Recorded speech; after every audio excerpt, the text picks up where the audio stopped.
Good morning, everyone. Welcome back to Getting Out of Bed with Micah, where I take you along with my journey as I grow in discipline through getting up early and starting my day off in a productive, successful way. So today it is Tuesday, and today I got up at 5:30. So very happy about today. Very excited. I don't know if I've managed to do that a single time yet in the past 88 days of this. So yeah, very happy. 5:30. Not quite to the goal yet. The goal is 5 o'clock. To be consistently getting up at 5 Monday through Friday, because I feel like that gives me enough time to invest in myself physically, mentally, and spiritually in the mornings. And do all the things I want to do then. But the reason I did do my walk this morning. I did not record my beginning of my video in the walk like I normally have been, because since it's dark outside that early, I didn't want to, I already did one time where I used my phone light to be able to record when it was dark out there, and that worked fine, except that I felt like it was not very good for my eyes, because I'm just kind of staring at this blinding light on my phone. So doing that consistently as I'm getting up, early enough that it's dark, I felt like was a bad idea. So I didn't feel like it was good for my visionary health.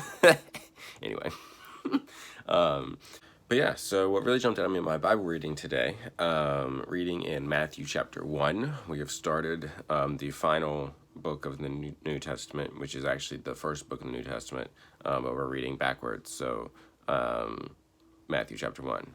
We are beginning the end. But anyway, so Matthew chapter 1, what really jumped out at me in this was I really loved two things. It's one main thing, two aspects of it. And we see here the genealogy of Jesus, and then we see kind of the beginning of the angel show him to Mary, and the angel show him to Joseph and everything. Diving more into it, showing up to Joseph and what he kind of was dealing with. But what I really love here is, so on the genealogy side, we see that God had to work with 42 generations to get to here, which is just crazy to me.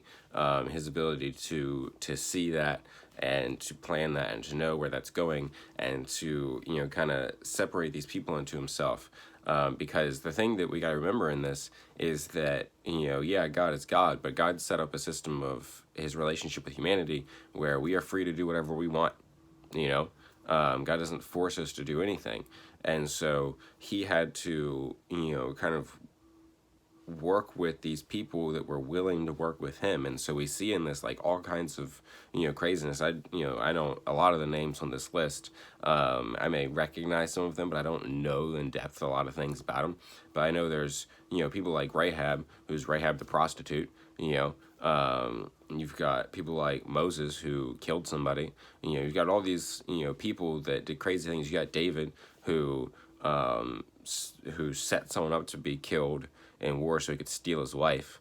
And so you've got all these people that have done these crazy things, but that at some point in their lives, or as an overall of their life, they gave their heart to God. And so God worked with these people throughout 42 generations to create this line that he could bring Jesus to the earth through, which is super crazy to me.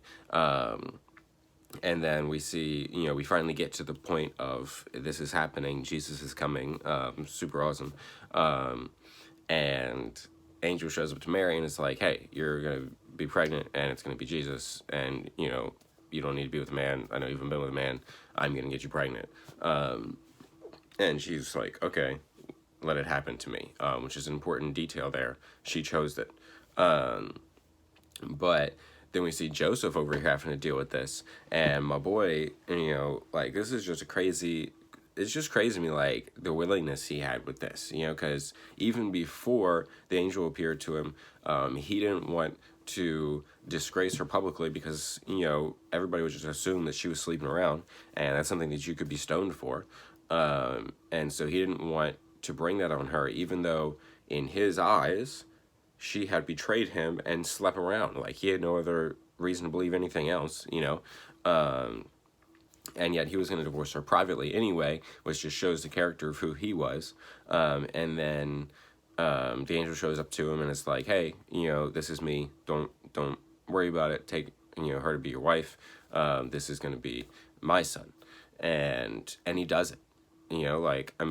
Their willingness in this, the heart of Mary and Joseph, super awesome to me. Like, just the willingness to completely wreck their lives to bring Jesus to the earth, because this was not super chill for either of them. She's pregnant and, looked down upon, ridiculed by everybody because they know that, because they just assume that she was, either sleeping with Joseph before they were married or sleeping with other people. And so she's got to deal with that. And then Joseph is also outcasted here because, people will look at it and say, well, either you were sleeping with her before you were married, or other people were and you're marrying her anyway. And that just, speaks poorly of you because you don't have enough self-respect to get rid of her and get someone who's better. Like, just the ridicule that I'm sure they have to deal with. And then they've got everybody trying to kill Jesus. Herod's trying to kill Jesus, and I know we haven't gotten all of that yet, but just like the things that are going to be coming, it's just crazy to me, their willingness. And then it brings back to me my own life, where I sit there and I'm like, God tells me to do, some like tiny thing, go out of my way to talk to this person, or go out of my way to do this thing. And, and there's times, I endeavor to be, joyful about, walking and calling in purpose. But there's plenty of times where God will direct me to do something and I'll be all like, but I don't wanna.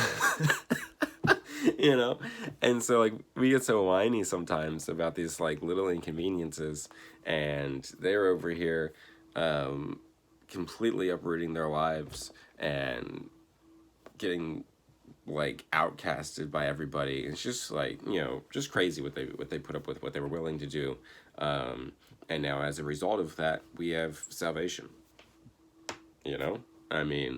Hey, talk about worth it, But anyway, I'm incredibly thankful for their willingness, for their surrender. But yeah, so I really enjoyed that. Thought it was really cool. That was cool to see something good in the genealogies, because, we all know that nobody likes reading genealogies. But there is something in there sometimes, Sometimes it's good to read the genealogies. Some cool stuff in genealogies. But anyway, all right. That'll be it then for today's Getting Out of Bed with Micah. Thank you so much for watching. Be sure to like, comment, and subscribe. And always remember that you are important, that you are valuable, that you matter, that Jesus loves you, and so do I. And I will see you next time. Toodaloo. Bye.